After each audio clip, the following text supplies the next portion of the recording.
Om Shanti. Wish you all a very warm welcome.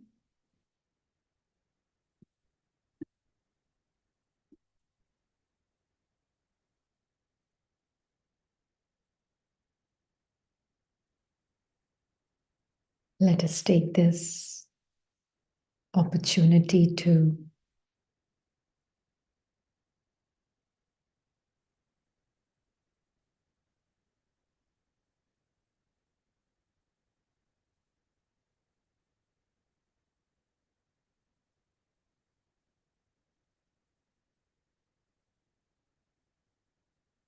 truly see the truth as it exists eternally.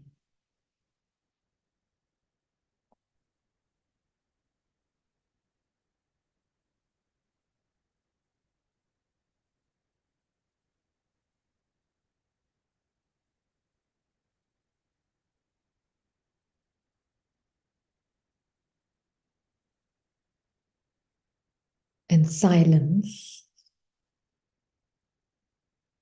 of the soul.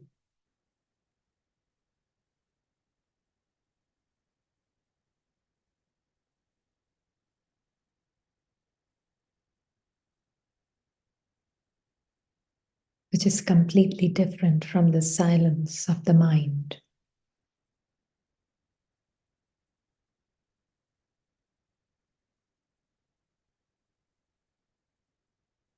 We are not seeking silence of the mind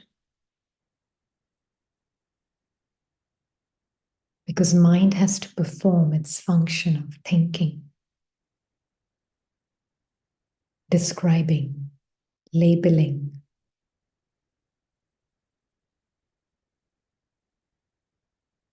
That is the function of the mind.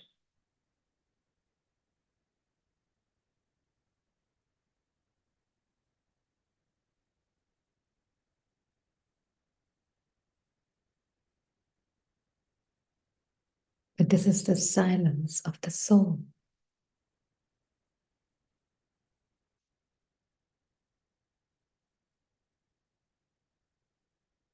And because we today really don't understand the silence of the soul,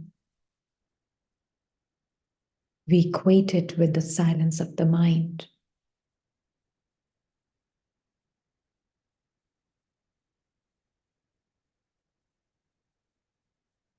Best way to know one's silent nature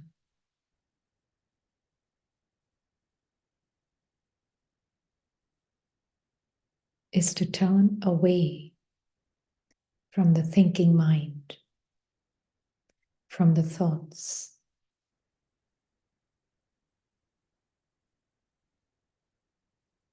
to know our absolutely subtle truth, which is soundless and thoughtless.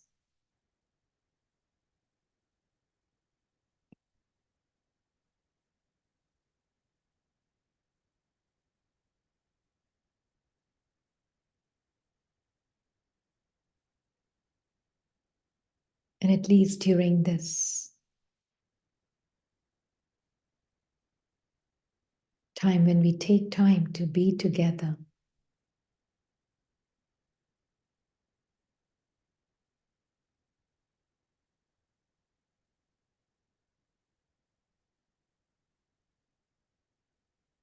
keep turning the attention away from the thoughts towards the silent self, which is before and beyond the thoughts.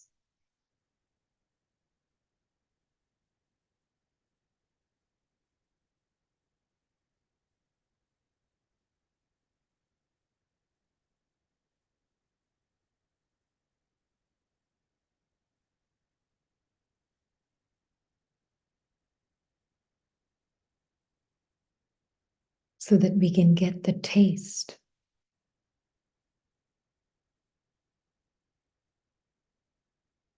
of a pristine, pure nature, which is constant, changeless,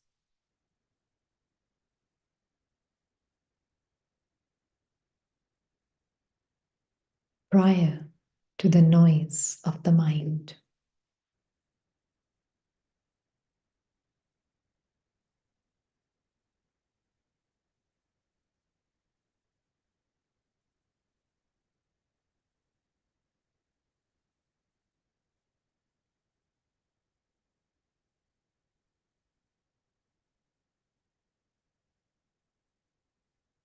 And more we discover our truth of our undisturbed, unconditional,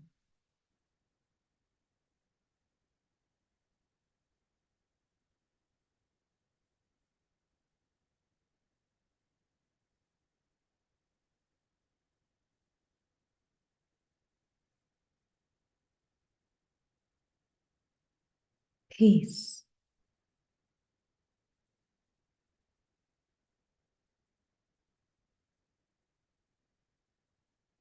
more we are not bothered by the thoughts.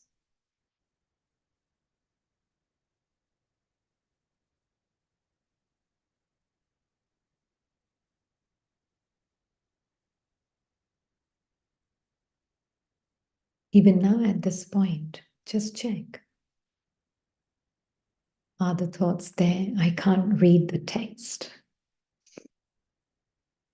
on the slide. Is that more important than just being with who you are?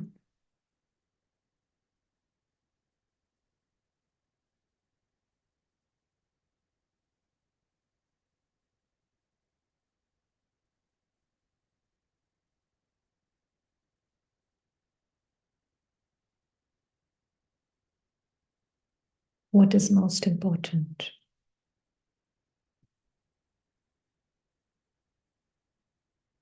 Don't just buy into your thoughts as soon as they come. Believe them to be yourself.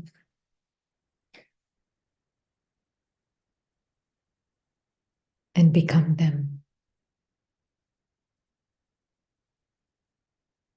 Mind could be judging what is being shared. It could be liking or disliking what is being shared. It doesn't matter.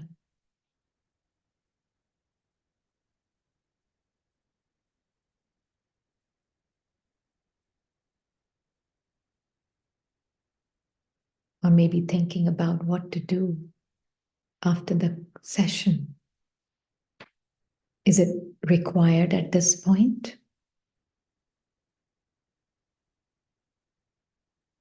So let it go. We're not battling with the mind, not denying, not suppressing, not repressing, and not expressing either.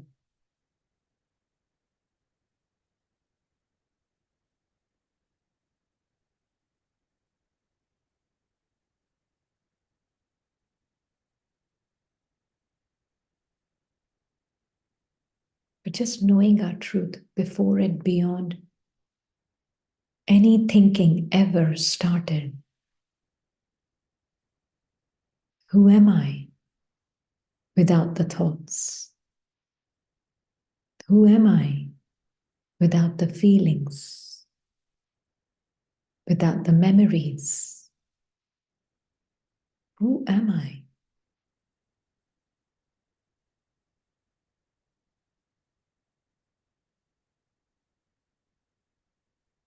And that's what it's all about, I.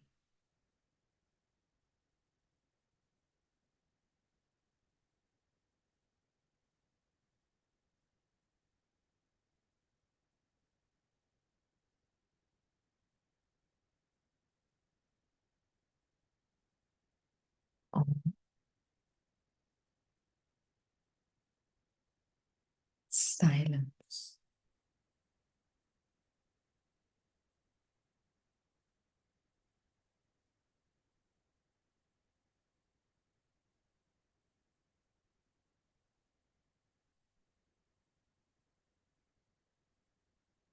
Om Shanti.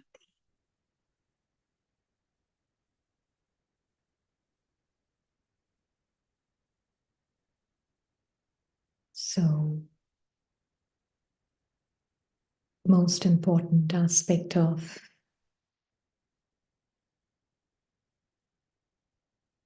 our true existence, of who we really are, we are looking at the core foundation, yeah? The core essential self that I am, right? So we look at it in 3 layers. So when we look at the layer of the physical world, we see the body, we see the matter, material world, we see the trees, the mountains. So it's all about the physical world. Then the second layer of our existence is that of our mind.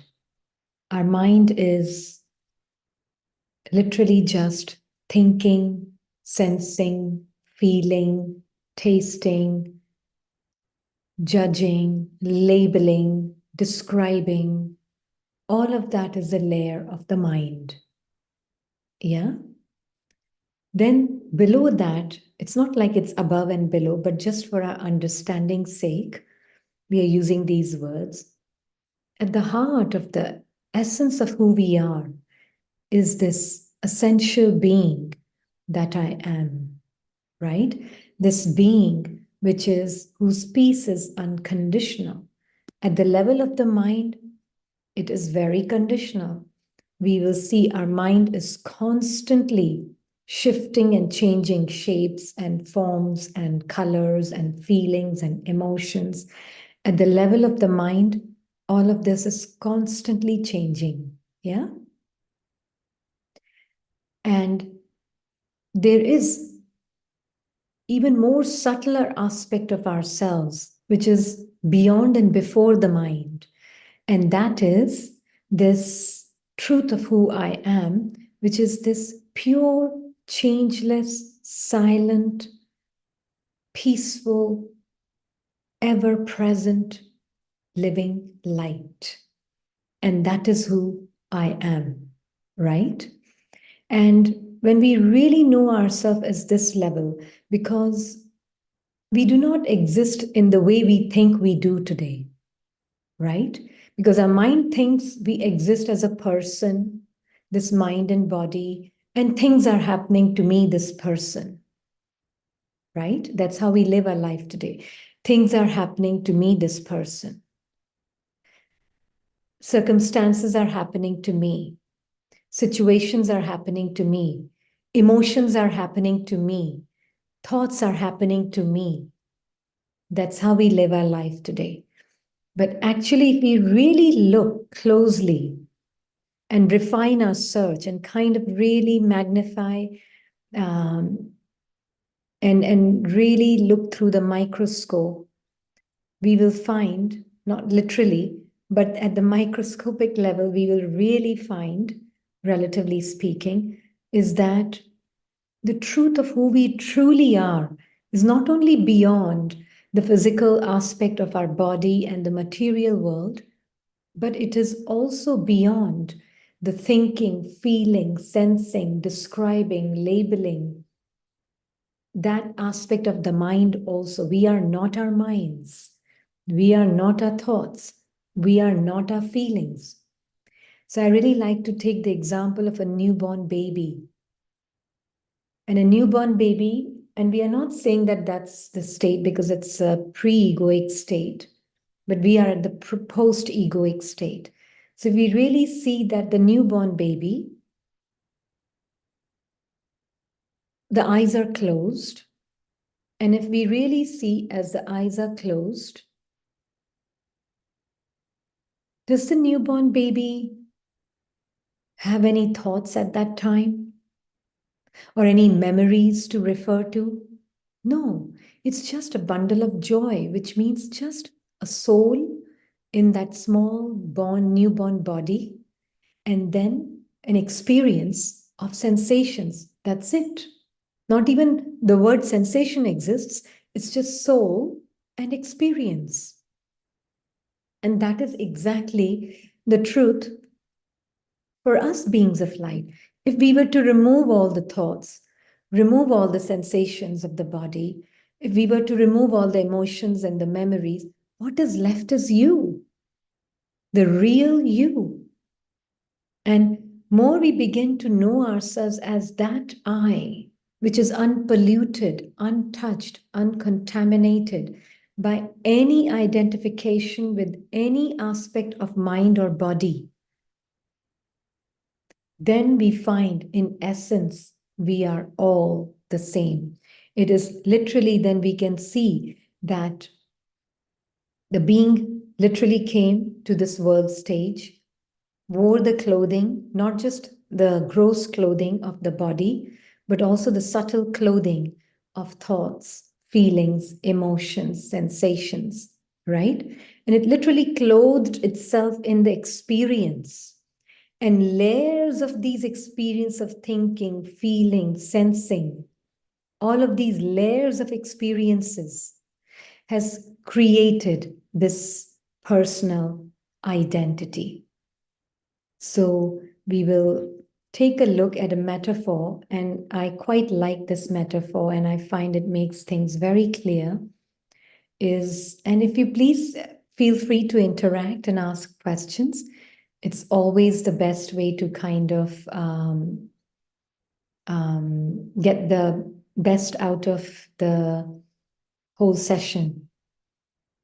Yeah, because then I know also where exactly is your understanding. And so what we are saying is that we will take this metaphor. I don't know how many of you are familiar with this very famous Indian actor. And the name of this Indian actor is Amitabh. And he played a role in one of the movies. And his part was that of, the name of his part was Iqbal, right? And he played the role of a coolie. Coolie is just like someone who helps you pick up the luggage at the train station. And so he played that role. Just to give you a background, because I don't know if you're familiar with this or not. But so here we are seeing Amitabh as equivalent, as representing the soul, as the essential self that I am, right? And of who we really are. So that's the true nature of the Amitabh, let's say, when he's at home. Now, within the boundaries of the analogy, we are looking at it, and the limitations of analogy. Let's say Amitabh is by nature very contented, very happy, right? And he has his own family, he has his own home, he has his own personality. And then when he comes on the world stage, what happens is he has to assume a costume. Now he assumes not only a physical costume of a person who has to pick up the luggage at the railway station, but he also assumes, and he also kind of assumes the character that is written for him, and the feelings, thoughts, emotions, history of that character, the story of that character that he has to embody, right? And feel the feelings of the character and think the thoughts of the character. Literally, he has to feel, think, be that character on the set of the film, right? So in our analogy, we are really seeing that. So Amitabh, when he comes on the stage to act, he has to engage with the activities, the relationships that are designed for the character in the script, right? So when we see that, he's playing it all very beautifully. He's got a job, but he's not very happy according to the character script. He's not very happy with his job. He's got 2 sons. He's got a wife, and he's constantly worried about his sons. He's constantly complaining about his job and the competition that he has. with other parts. So that's the script of the character, right? Any questions so far? So that I know you're hearing also, because I can't really see anybody, and I can't really see if anybody is able to hear me.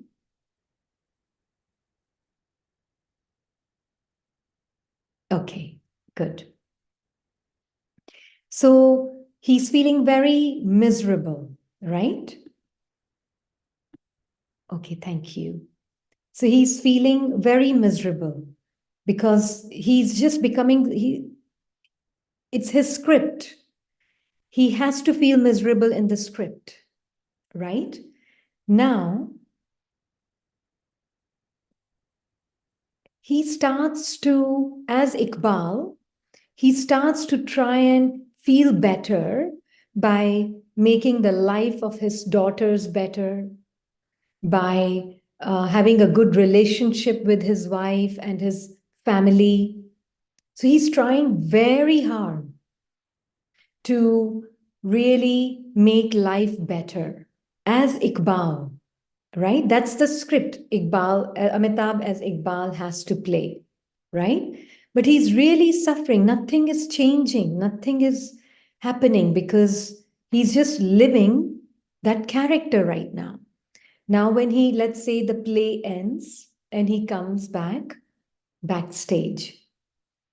And when he comes backstage, usually what happens is you take off the costume and you revert back to being a hero that you were playing before you were Iqbal. So that's what you're supposed to do. But let's say in this case, he's not reverting back to being Amitabh, and he's still believing he's Iqbal. And so what happens is that the director comes and congratulates him. And he says, "You played such a beautiful part." Then Iqbal says, "But what do you mean I played a beautiful part? Look at my family. My family, my two daughters are so miserable. They are unhappy. And my wife, she's always sick. She needs so much help, and I don't have that much money to help her. And my job, I'm so dissatisfied because there's so much competition there." So then the director says, "Don't be silly. That was a part of the script that you were playing there." So then he wonders, "But then what about my thoughts and feelings and emotions that I feel?" Then the director says, "But that's got nothing to do with you." And then what happens is, then the director says, "Wake up, go further back, look at who you are." And then he says, "But what about my activities and my relationships?" Then the director says, "Go further back and know yourself as you are. That was simply part of the script that you were playing." And then he goes back, further back, and he realizes, "Oh, I'm actually Amitabh." He feels so relieved, just tracing his way back to his essential being, right? And he realizes that he was so caught up in identifying with all these experiences that were part of the script. So suffering was never real. Suffering was not in the form of situations and relationships and people. What was the real suffering was that he had forgotten who he really was. That was the real suffering. And so, something very similar that has happened to all of us, right? And we have believed that we are a certain character. In my case, I have believed, if I have believed myself to be this particular mind-body complex, and I have forgotten that I am this incorporeal, ever-present, peaceful, loveful, joyful, silently ever present being of light. And I believe myself to be this mind-body complex. Then suffering is, and then as this mind-body complex, if I, the being, believe, but that's the reality, we are playing different roles in our life. Is that the reality? That is a secondary reality. What is the primary reality? Yes, Amitabh playing the part of Iqbal is a secondary reality. Yes, part is being played, role is being played. But is Amitabh his role? Is Amitabh his part? Are the feelings, thoughts, emotions, problems, all of this part of Amitabh's life? Or they were part of the script?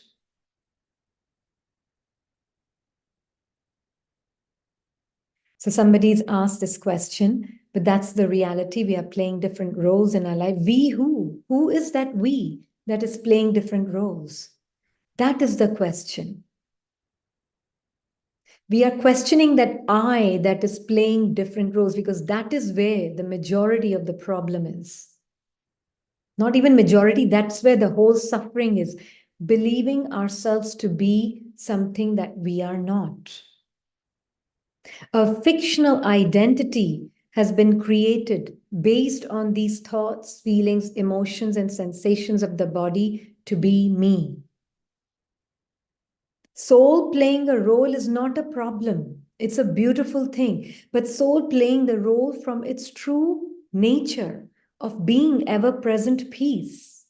But when the soul, I am, like as we said, I am plus objective experience, right? I is me. What is the nature of this I that I am talking about? What is the nature of this I? So whoever asked this question or anybody, what is the nature of this I? Consciousness, okay. But what is the nature? Energy? No, consciousness and energy are two different things. It's not the same thing. Pure, okay. What is this nature of the I? More than just pure. What is the nature of the I? Peace. Can mind be peaceful also? Can mind be joyful also?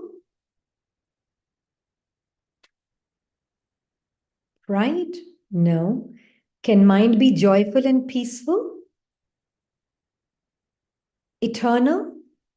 Okay. But what is eternal? Eternal, what does it mean? Eternal means now. Eternal is not some long period over a period of time. Eternal is not some stretch of time which is past and future. No, that's not eternal.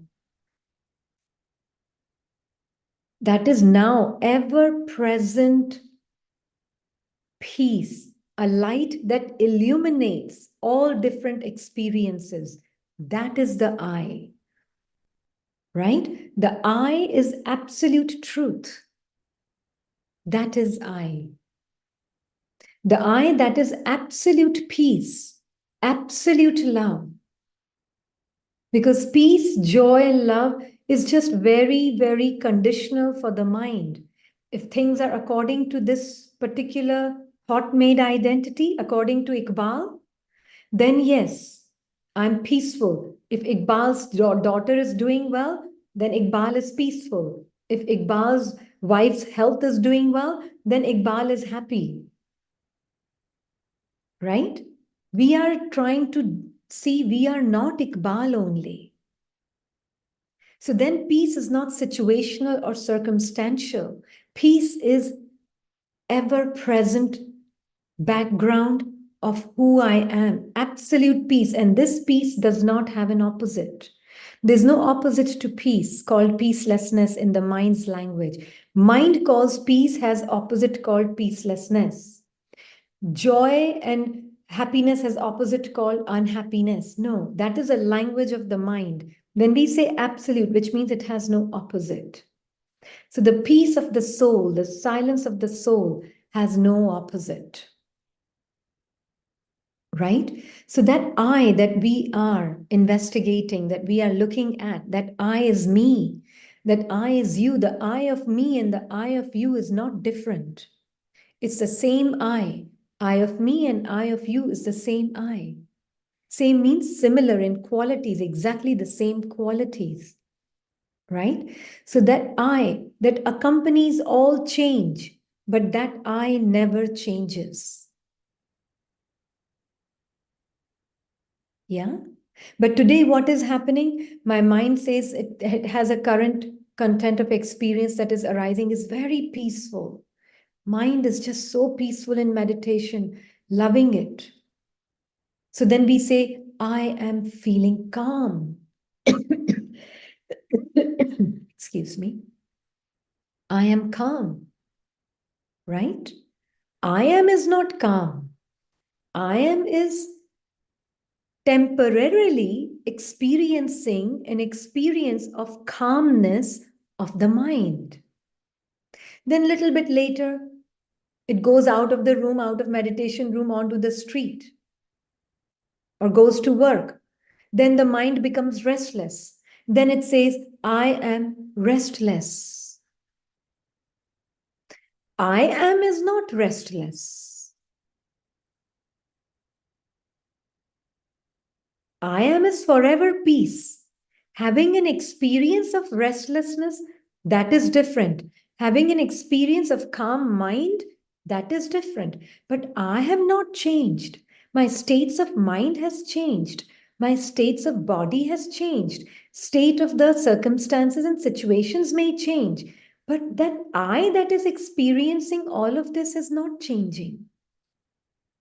That peace of that I is not changing just because mind is also peaceful for a temporary period of time.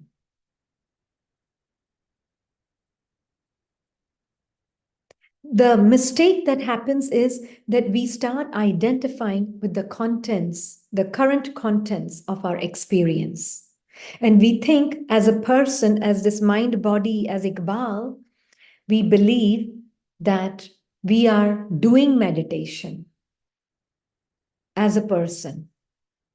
Whereas we truly begin to understand we are not doing any meditation at all. We are meditation, and the doing as a person is happening within me, the being of light. Right? So that is why to really understand who I am, I have to clearly see that this I am is not affected by anything, that real I am is not changed by anything. It is accompanying all change, but it is totally unmixed from any experience of thought, feelings, sensations, emotions, anything. Unmixed I. Completely unmixed I. Sometimes we say, I'm tired. Now, who is tired? I am never gets tired. Does the soul, the consciousness ever gets tired? No. But the energy of matter, yes. I, the being, am having an experience of fatigue and tiredness, but I am not fatigued and tiredness. And this is where most confusion happens, right? Any questions so far?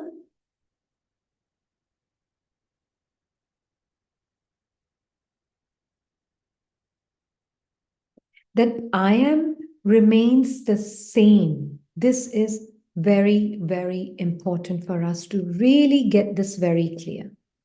Yeah?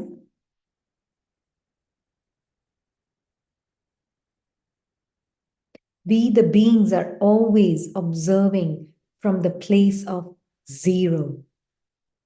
Om Shanti.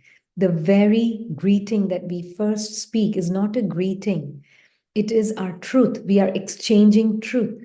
Om Shanti, which means I am silence. I'm unchanged silence. I'm not the silence of the mind. I'm the silence of the soul. And in that silence, I can see the disturbances of the mind. In that silence, I can see the changing sensations of the body. I can experience and feel the change. But I am not changing with any experience. Right? So somebody is asked, do you mean I'm a soul and should not connect with mind? No, that's not what we are meaning. Good question. What we are meaning is I'm a soul, I'm experiencing the mind, and mind is an activity within me, the soul. But I am not my mind. Like, for example, space of this room, right? In the space of this room, there's a lot of furniture, table, chairs, paintings, computer, water bottle, books, iPad, right? There could be gold on one place and there could be garbage also in the other place. All these are contents within the space of this room. But is the space the contents of this room? Is the space changed, affected, harmed by the contents of this room? Is it?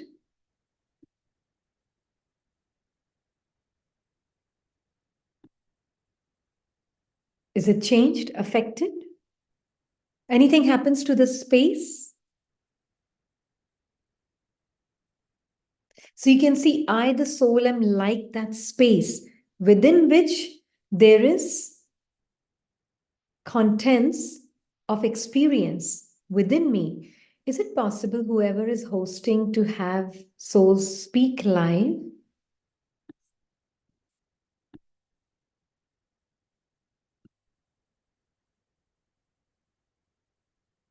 Is it a possibility?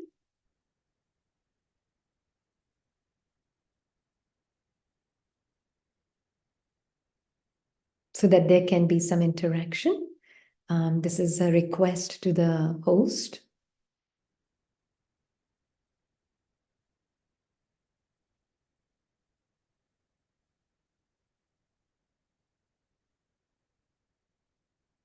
Okay.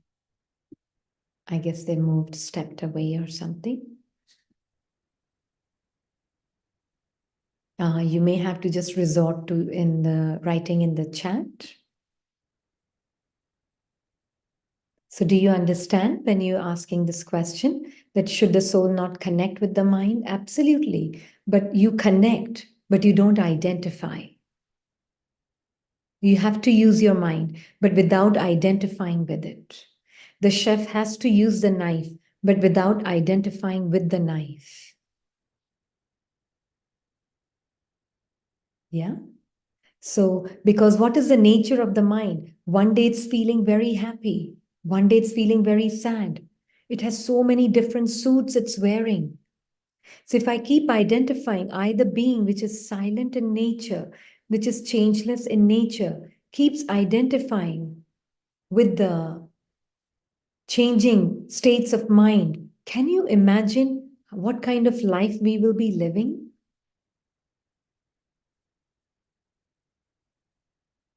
There's a constant flip-flop going on. Constant flip-flop.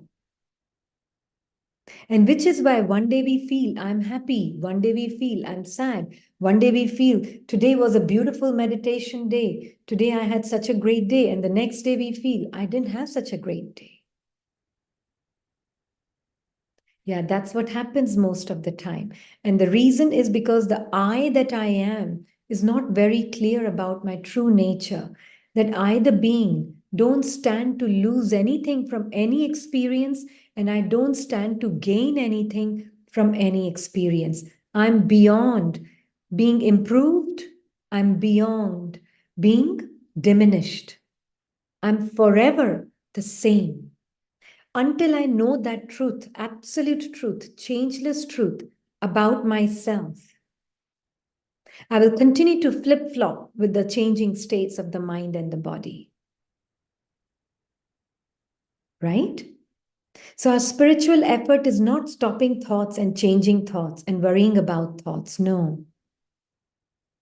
Our true effort Effortless effort is to truly know our truth and be engaged with our silent, thoughtless, wordless truth, which is prior to the speaking, changing colors of the mind. This is our really true effort. Who am I really? Right? And once that is clear, and we will show this image, why it's important to know that, because the way we have lived today is when our body was born, because the soul is never born and soul never dies. But the body, the material body, which comes to life, when the soul is, life means it's become a living costume in a way, because you feel and sense everything through the body. So when we are wearing this 3D costume of the body, the soul that is wearing this 3D costume, it's really experiencing all emotions, all different types of emotions, feelings, and thoughts through this body, right? So when this body was born, somebody named this body, let's say in this case, John. Yeah? The name of the body was given John. Now, John, when it's 2 year old, right? So either being existed even before this body. Yeah?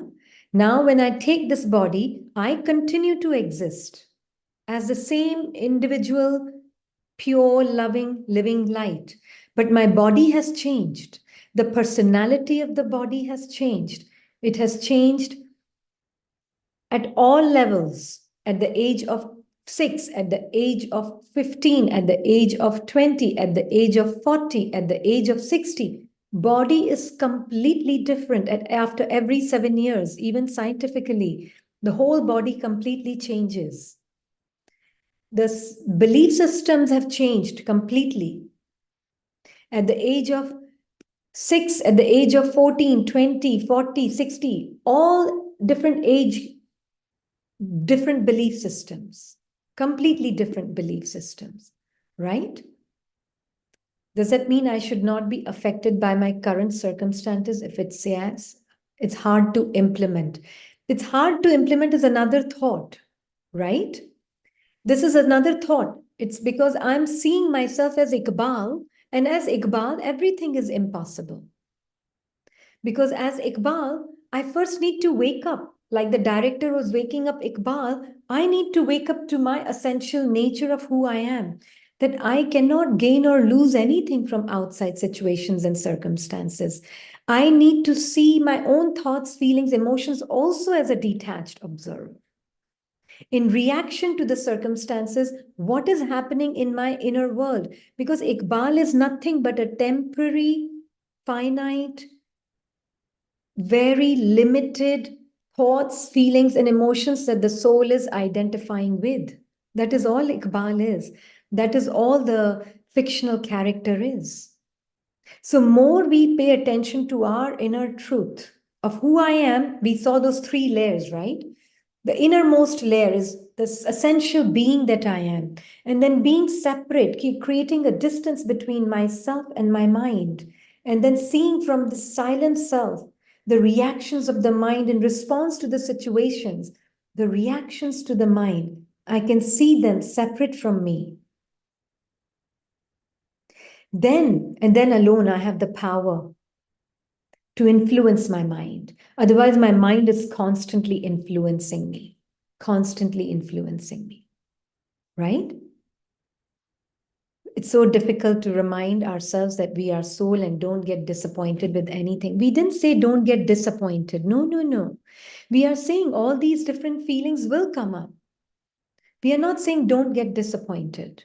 We are saying disappointments will come up, discontentment will come up, fears will come up, anger will come up, irritation will come up, frustrations will come up. Everything has to come up because that's all this identity is made up of. Right? They all have to come up. It's a good sign. It's not a bad thing that they come up. Right? I'll go straight here. It's not a bad thing that they come up. Right? Because we have so many stored layers of feelings. Have you ever seen a well? You know, in India, they have a well. And at the bottom of the well, there are many creepy crawlies that reside there. And they keep sleeping there. But when the sunlight shines on top of the well, then those creepy crawlies come up to the surface, right? In the light of the sun. And as soon as the sun passes away, they go back at the bottom of the well. Something very similar. When I, the being with the Supreme, when I see my truth, being with God means what? Being with God does not mean some experience of some exotic bliss. No, that's not what it means. Being with God means first knowing your true nature. And once you know your true nature, that one who cannot lose or gain anything from any experience, once I know that true nature of mine, being with God means now all these creepy crawlies will come from your subconscious mind to the conscious level of your mind. Now that is meditation. Meditation is not some trying to find a peaceful state of mind. That is not meditation. That is faking meditation. Your mind may feel peaceful temporarily, but that's just a side effect. But that is not meditation. Meditation means to be able to see those creepy crawlies coming up to the surface with the Supreme Being without identifying with them. That is all meditation is. But we have lived with this attitude that meditation means, oh wow, I will have a peaceful experience for next 10 minutes. I think we are fooling ourselves when we believe that. Because mind may, with some commentary, may feel good for 10 minutes, but that was not meditation. Meditation means in the light of awareness and the light of the Supreme, I'm able to see all the disappointments, all the discontentments, fears, angers, frustrations, expectations with complete non-judgmental attitude and completely impersonally, right? We are not saying you should not feel this way and you should not feel that way. No, not at all. There's no should and should not here, right? So we are seeing that these feelings have to come up. Otherwise, they're constantly dictating. Unconsciously, we are living as these feelings, right? There's a huge repository of these stored feelings. What are those creatures? They are our deep, deep rooted unconscious feelings, thoughts, emotions, memories, trauma, which we call it trauma. Trauma is not something drastic that has happened with your part. Trauma is just to believe oneself to be a thought. And the beautiful, unlimited being sees itself as a limited thought. Now that is trauma. Right? So we can see that all these buried feelings will come up to the surface, right? So what we are saying is that we are, with the Supreme, able to see all of this. And so meditation is a life of introspection. At this time, if I don't know if the host is back. Is the host back?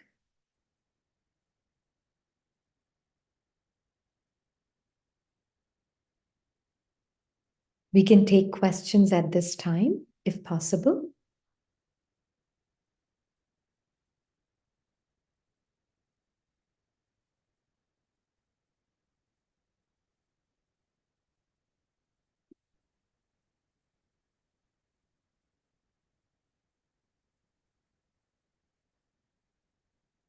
Okay.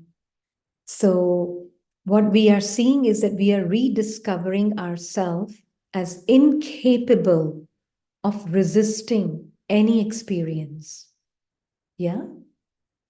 And therefore, we are not ever going to suffer our experience. So we are living a life of introspection, right?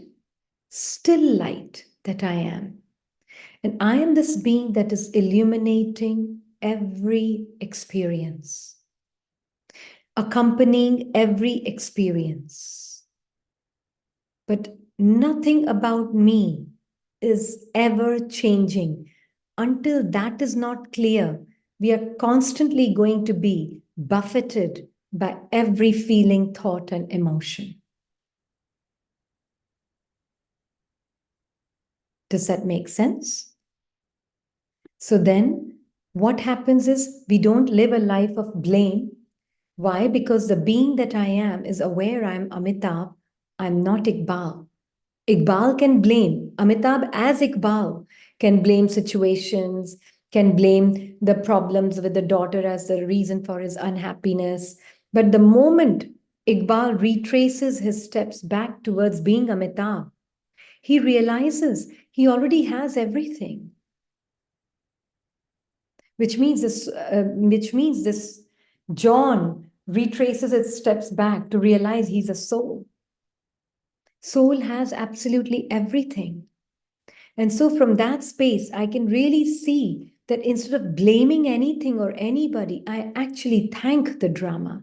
I actually thank the Supreme for helping me see these subconscious, unconscious beliefs that I've been holding about myself of being unworthy, of being not only unworthy, of being not good enough, of being deceived, of being cheated or not being treated well or not being respected. All these are unconscious feelings. They want to come up. And I live in gratitude that this situation has helped me see, instead of blaming, we actually thank them.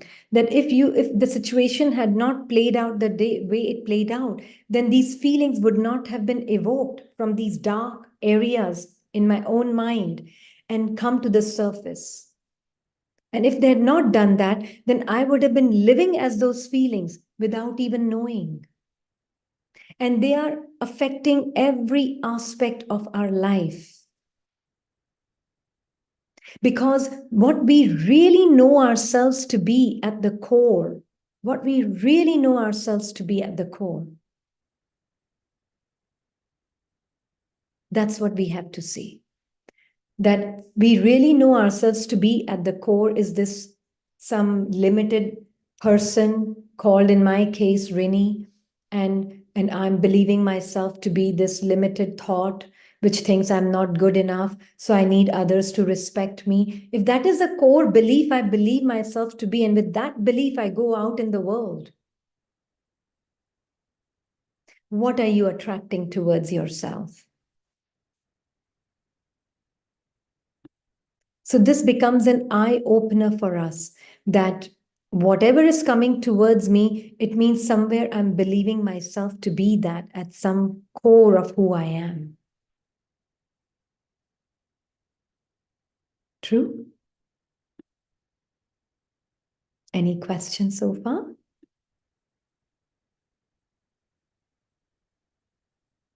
Or any thoughts, any comments?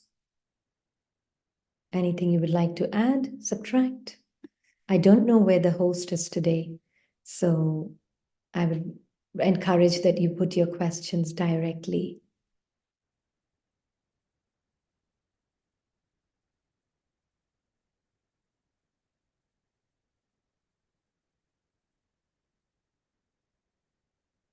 It's perfect drama.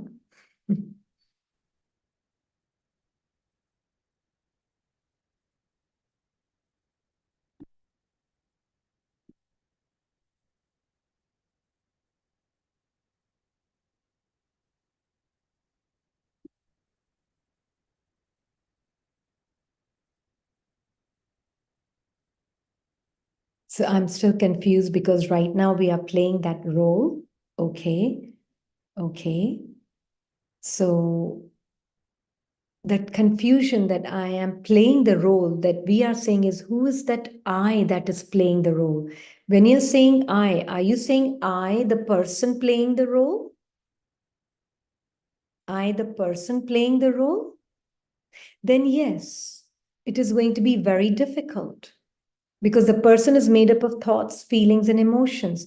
But when we see ourselves as this I that is unchanging, that is undisturbable I, and now I come with my qualities and I allow my qualities to shine through my role. Then I will play the role as I really am, that superhero, that Amitabh, the true qualities of constant contentment, peace, love, and joy, but absolute peace, absolute love, and absolute joy. Then I will see every situation and scene as completely, simply, just a beautiful opportunity for me to see the hidden creepy crawlies within me. So we are not living an extroverted life, we are living a very introverted life. Right? And as an introverted life, my interest is not what is happening outside, but my interest as a being is what is happening in my inner world, so that I can see it with detachment, not be influenced by these creepy crawlies, and come from my place. I can transcend them. So if I don't get influenced by these creepy crawlies within me, I can transcend them with my true nature. And then when I come into action, how will I play my role as a mother? How will I play my role as a sister or as an employee? How will I play my role?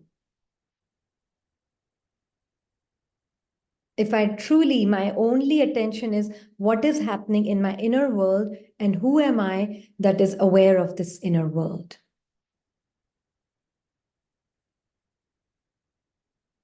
Right? That is very important. Because our mind is carrying a lot of baggage today: jealousy, confusion, movement. Nothing wrong with these feelings. We are not saying these feelings are wrong in any way. Right? They're not wrong. We are not judging them as right or wrong. All we are saying is they exist as a play within the soul. There is a play of heaven and hell inside the mind of the soul. Right? There is that play of heaven and hell. But I'm neither the heavenly thoughts nor am I the hellish thoughts. I'm beyond both. I'm the absolute being. Right? So then instead of blaming, we are truly living in the feeling of true gratitude. There's nothing to blame, there's nothing to change outside. All the outside situations are telling you that go look within yourself. Who are you believing yourself to be? Are you believing yourself to be this feeling of jealousy? Then yes, things outside will keep coming and they will keep triggering that feeling of jealousy until you learn to disidentify with it and know your nature beyond this jealousy feeling. Right? That's the awakened state is very, very precious. How God sees me. Right? We're not resisting any feeling. We're not judging any feeling. Right? Let it all come up. Because nature of existence is positive and negative will play within you. There's nothing wrong with positive and negative feelings, thoughts, and emotions. Nothing wrong with it. Because our mind is constantly wanting to stick to positive and dislike negative. And what we are saying is, Supreme is telling us, no, there's a dance of positive and negative going within you, the soul. Know that truth of you is beyond both positive and negative. Neither are you clinging to positive, nor are you resisting negative. You are beyond both. Right?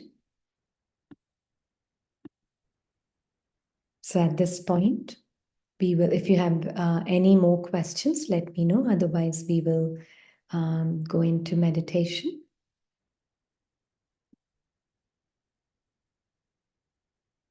And to know that meditation is our natural nature. We are not doing meditation. The being is meditation.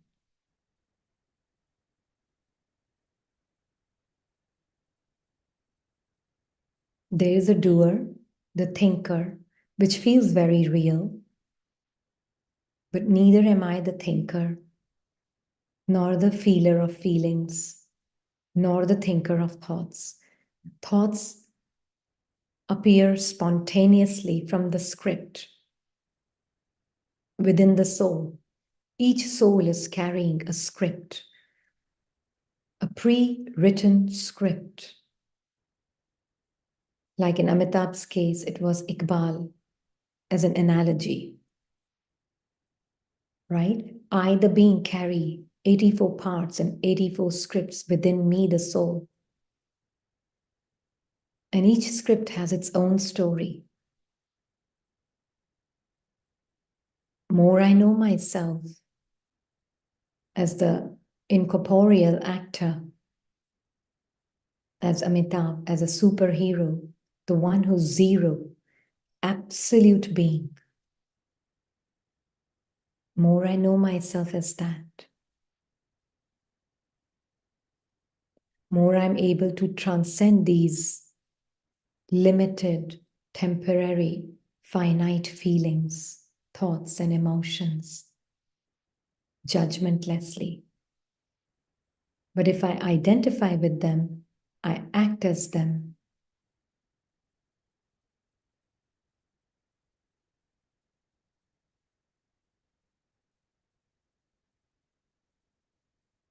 And I live and I become those feelings. So the entire attention is all about I. Who am I?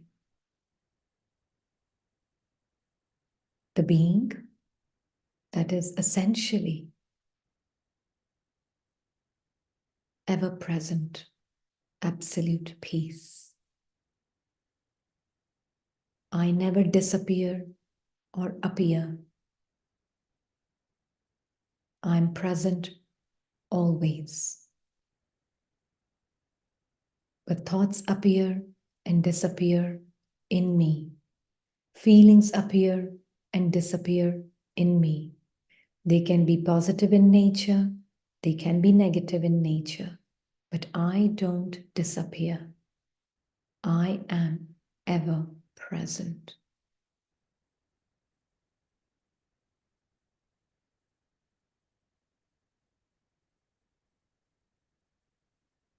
Always in the company of the Supreme Parent.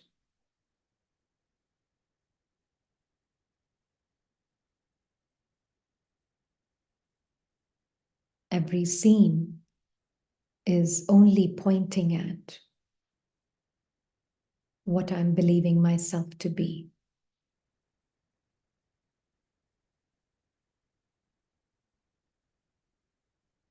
Constant checking is happening only at that level.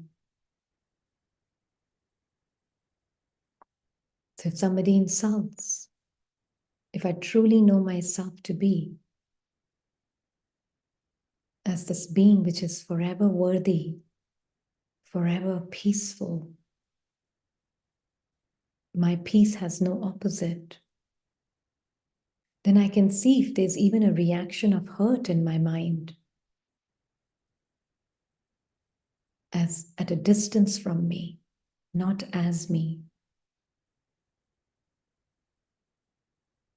I'm not hurt. I'm aware of the feeling of hurt. I am absolute, aware of the duality of the feelings. Sometimes pleasure, sometimes pain. Sometimes sad, sometimes not so sad. I am aware, the pure knowing.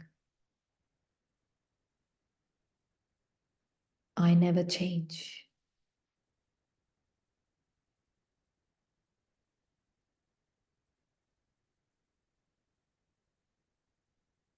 Om Shanti.